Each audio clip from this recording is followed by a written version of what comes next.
و هر سو چشم اندازم تو را جویم تو را بینم، و هر سو چشم اندازم تو را جویم تو را بینم.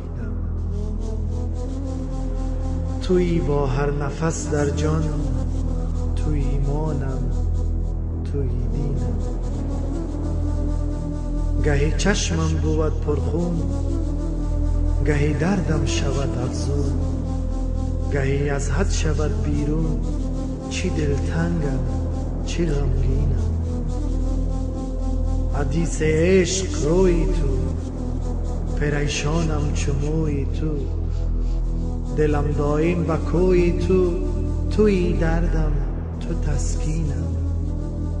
و هر سو چشم اندازم تو را جویم تو را بینم. تویی با هر نفس در جان، تویی ایمانم تویی دینم.